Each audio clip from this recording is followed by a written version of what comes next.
السلام علیکم، کیا حال ہے سب؟ میں تو جناب سب بھائیوں، میری دعا ہے کہ انشاءاللہ آپ سب خیریت سے ہوں گے۔ اور میں حکیم شکیل بات کر رہا ہوں۔ میں آج آپ کے لیے ہدایت لے کر آیا ہوں۔ سیکس کیا ہے؟ سیکس کے بارے میں آپ کو بتانے جا رہا ہوں۔ ہمارے چینل کو سبسکرائب کریں، آنے والی ویڈیو کو لائک کریں۔ تو اب میں آپ کو سمجھانے جا رہا ہوں سیکس کیا چیز ہے۔ سیدھے سادے الفاظ میں سیکس کے معنی دو مخالف جنس کے درمیان ایک دوسرے کے قریب حاصل کرنا اور پھر جسمانی طور پر ایک دوسرے میں اس طرح سما جانا کہ دونوں جسم جدا ہوتے ہوئے بھی خود کو ایک ہی خیال کر سکیں۔ سیکس وہ جذبہ ہے جس کے زیر اثر مرد اور عورت ایک دوسرے کی ہم آہنگی کے لیے ہر وقت کوشاں رہتے ہیں۔ اسی ہم آہنگی کا نتیجہ ایک بچے کی شکل میں رونما ہوتا ہے اور نسل انسانی کو فروغ حاصل ہوتا ہے۔ سیکس دنیا کی وہ سب سے عظیم طاقت ہے جس کی وجہ سے اس سرزمین پر انسان کا وجود ممکن ہو سکا۔ اگر ہم دنیا کے نقشے پر نظر ڈالیں تو جغرافیائی اعتبار سے یہ دنیا بے شمار ٹکڑوں میں بٹی ہوئی ہے۔ کہیں صرف برف ہی برف ہے تو کہیں ریگستان جہاں سائے کے نام پر محض خود کا سایہ ہی نظر آتا ہے۔ بدن کو جھلسا دینے والا گرم ریتلی ہوائیں چلتی رہتی ہیں۔ ایک مقام پر اگر زبردست بارش ہوتی ہے تو دوسرے مقام پر محض بادل نظر آ کر رہ جاتے ہیں۔ غرضیکا زمین کے ہر ٹکڑے کی اپنی مخصوص خوبیاں ہیں۔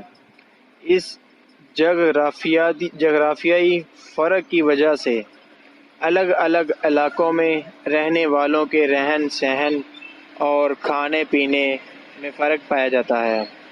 بول چال اور مزاجوں میں فرق پایا جاتا ہے، مگر صرف ایک چیز ہر ملک کے باشندوں میں یکساں پائی جاتی ہے اور وہ ہے سیکس کا جذبہ۔ ٹھیک بھوک پیاس اور دیگر جسمانی ضروریات اور خواہشات کی طرح جس طرح کوئی مرد یا عورت بغیر کھانا کھائے یا پانی پیے زندہ نہیں رہ سکتا، اسی طرح سیکس کے بغیر بھی وہ زندگی کو نہ خوشگوار بنا سکتا ہے اور نہ اس میں زندہ رہنے کی آرزو ہی رہ جاتی ہے۔ سیکس وہ جذبہ ہے جو انسان کی زندہ رہنے، خود کی زندگی کو خوشحال بنانے، دنیا کے سجانے سنوارنے اور انسانی نسل کو فروغ دینے کی ترغیب دیتا ہے۔ زندگی کے راستے میں آنے والی ہر مشکل کا مقابلہ کرنے کی طاقت بخشتا ہے۔ علم الحیات کے مطابق اس سیکس کا خاص مقصد نسل انسانی کو فروغ دینا ہے، لیکن اپنی نسل کو تو جانور اور کیڑے مکوڑے بھی فروغ دیتے ہیں۔ پیڑ پودے بھی ہر فصل یا موسم میں اپنی قسموں کو کئی گنا زیادہ فروغ دینے کی کوشش کرتے ہیں، لیکن نسل انسانی کا فروغ ان سب کے فروغ سے کہیں زیادہ عظیم اور ضروری ہے۔ انسان اور جانوروں کے سیکس میں ایک بنیادی فرق ہے۔ انسان جانور سے بہتر ہے کیونکہ اس کے پاس دماغ ہے، اور اس دماغی قوت نے ہی انسانی سیکس کو فن کی شکل دے دی ہے۔ آج دنیا میں جس قدر بھی فن نظر آتے ہیں، اس جذبہ سیکس کی ہی دین ہے۔ خاص طور پر رقص و موسیقی، مصوری، نقاشی، شعر و شاعری، یہ تمام فن سیکس کے لیے انسانی جدوجہد کا ہی انجام ہے۔ اس نے سیکس کو محض نسل انسانی کے فروغ کا ذریعہ نہ بنا کر دل بستگی کا مخصوص ذریعہ بنا دیا ہے۔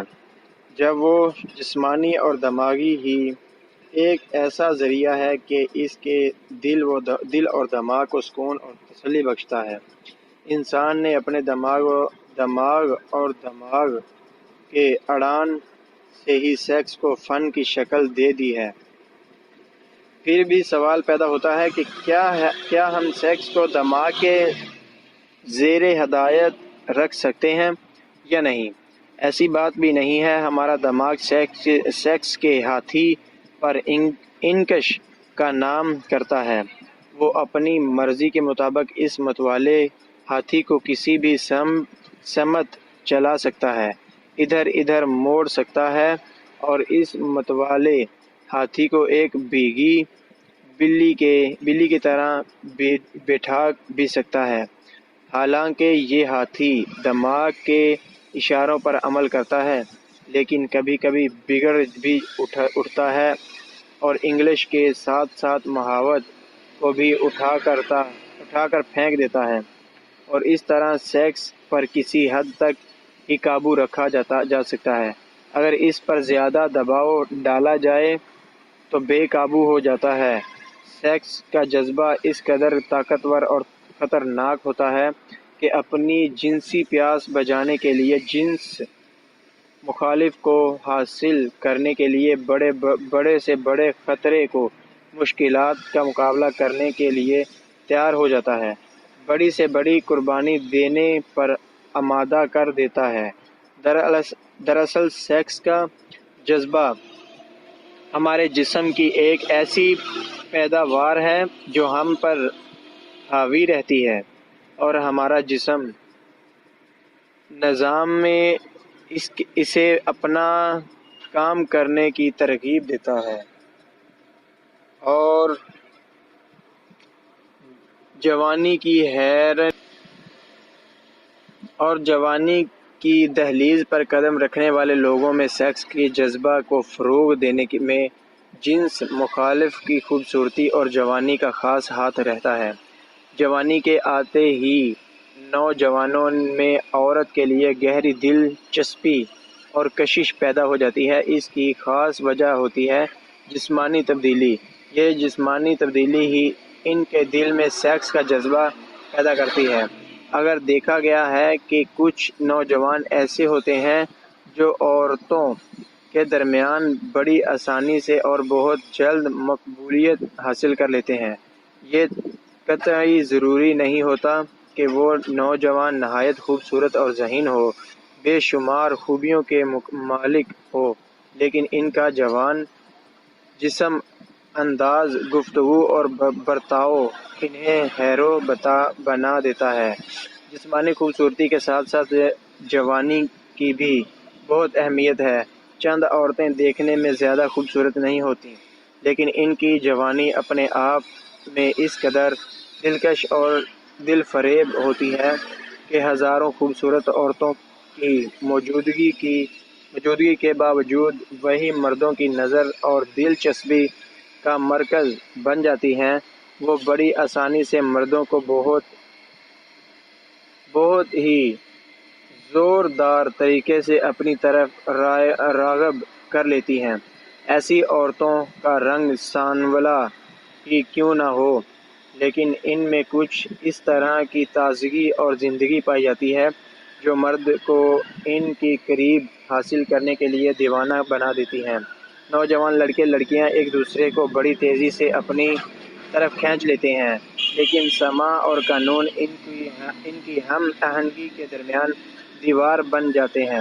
اگر مرد اور عورت میں خوبصورتی اور جوانی کے ساتھ ساتھ خوبیاں اور اچھائیاں بھی ہوں تو اس کشش کو اور زیادہ طاقت حاصل ہوتی ہے۔ عورتوں کی شرم و حیا، نرمی وغیرہ ایسی خوبیاں میں اور زیادہ کشش پیدا ہوتی ہے خوبیوں کی اسی لیے ان خوبیوں کو عورت کا سب سے زیادہ قیمتی اور خوبصورت زیور قرار دیا گیا۔ مرد کی جو خوبیاں عورت پر سب سے زیادہ اثر انداز ہوتی ہیں، طاقت، دلیری اور دریا دلی، قربانی کا جذبہ، خیالات، کی بلندی مرد کو عورت کے نظر میں قابل پر سیتش بنا دیتی ہے۔ مرد کی طاقت اور دلیری کی تعریف کرنا عورت کے لیے قطعی قدرتی اور ضروری ہے، کیونکہ عورت میں مرد کے مقابلے میں جسمانی طاقت کم ہوتی ہے۔ عورت خواہ خوبصورت ہو یا بدصورت، جوان ہو یا اندھیر عمر، مگر جب وہ تنہا ہوتی ہے اس کے دل اور دماغ پر خود بے خود ایک خوف طاری ہو جاتا ہے، اور اس کی اس جسمانی اور ذہنی کمزوری کا ہی تقاضا ہوتا ہے کہ کسی بھی مرد کا سہارا لے۔ عورت کی یہ کمزوری ہی اسے مرد کو خود سے بہتر سمجھنے پر مجبور کر دیتی ہے، اور جس مرد کے زیر سایہ وہ بے خوف ہو کر خوشحال زندگی بسر کرنے لگتی ہے، وہ مرد اس کے لیے دنیا کی سب سے زیادہ عزیز ترین شخصیت بن جاتا ہے، اور وہ اس سے دیوانگی کی حد تک محبت کرنے لگتی ہے، اس کے لیے خود کو قربان کر دینا اپنا فرض سمجھتی ہے۔ دور قدیم میں مرد کے عورتوں کی طرح زیور بنتے تھے۔ یہ زیورات ان کی دولت مندی اور ان کے رتبے کو ظاہر کرنے کے ساتھ ان کی خوبصورتی میں بھی اضافہ کرتے تھے، اور مرد بھی عورت کی طرح سنگار کرنے کی چیزیں استعمال کرتے تھے۔ خوشبودار تیل، عطر، پھولوں کے ہار اور خوبصورت رنگین لباس۔ لمبے بال مردوں کی خوبصورتی میں چار چاند لگا دیتے تھے، لیکن وقت کے ساتھ ساتھ مردوں نے اس طرح خود کو سنوارنا چھوڑ دیا، مگر خوشبودار تیل اور عطر وغیرہ آج بھی استعمال کیے جاتے ہیں۔ عورت جسمانی لحاظ سے تو مرد کے مقابلے میں کمزور ہے، لیکن جہاں تک سیکس کا تعلق ہے وہ مرد سے کہیں زیادہ طاقتور ہے۔ اس کے جنسی اعضاء مرد کے جنسی اعضاء کے مقابلے میں کہیں زیادہ بہتر ہیں۔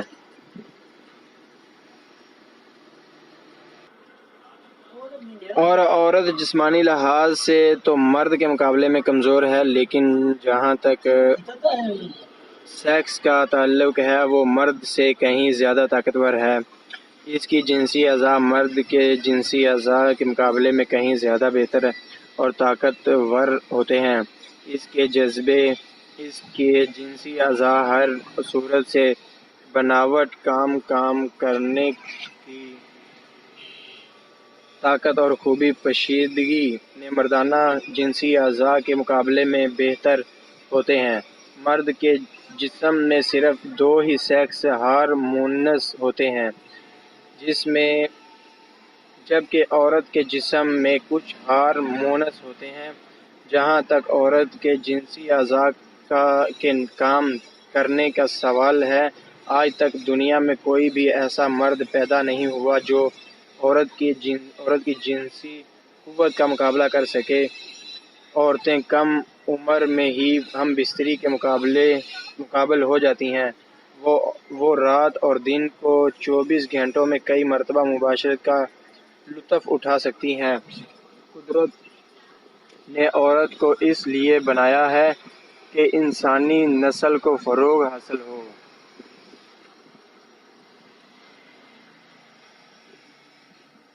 تو یہ ہے سیکس کی جانکاری۔ تو جس بھائی کو طریقہ کار نہیں ہے تو وہ بچے، تھوڑا سا رہ گیا، میں آپ کو وہ بھی سمجھا دیتا ہوں۔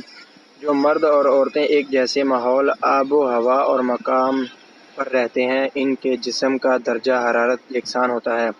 جو لوگ سرد ملک میں رہتے ہیں ان کے درجہ حرارت اور گرم مکان میں رہنے والے باشندوں کے درجہ حرارت میں بہت فرق ہوتا ہے۔ مختلف درجہ حرارت کے مرد اور عورت اگر مباشرت کرتے ہیں تو ان میں جنسی امراض پیدا ہونے کا اندیشہ رہتا ہے۔ علم طب کے ماہرین کا خیال ہے کہ دنیا بھر میں جس قدر بھی جنسی امراض میں ان کے پیدا ہونے کی وجہ مختلف آب و ہوا میں رہنے والے مختلف علاقوں میں رہنے والے مرد اور عورتوں کے جنسی تعلقات ہی ہیں۔ آج کے ایٹمی دور میں جب کہ دنیا نہایت تنگ ہو گئی ہے، یعنی آپ بمبئی میں صبح کے چائے پینے کے وقت صبح کا ناشتہ، عدن میں دوپہر کا کھانا، پیرس میں اور رات کا کھانا لندن میں کھا سکتے ہیں، تب قوم مذہب کے حدیں کہاں رک جاتی ہیں۔ دنیا کے مکمل اتنی تیزی سے ایک دوسرے کے قریب آتے چلے جا رہے ہیں۔ میل مکالمت اور یہ تھی سیکس کی جانکاری، تو ہماری آنے والی ویڈیو کا انتظار کریں، چینل کو سبسکرائب کریں، انشاءاللہ آگے آپ کو سب بتایا جائے گا، تو آپ کو مشکل نہیں ہوگی۔ تو آگے لکھا جائے گا شادی شدہ زندگی کیسے بتانی چاہیے، تو اس کے لحاظ اس کے مطابق آپ کو سمجھایا جائے گا۔ تو انشاءاللہ ہمارے چینل کو سبسکرائب کریں، آنے والی ویڈیو کا انتظار کریں۔ شکریہ جی۔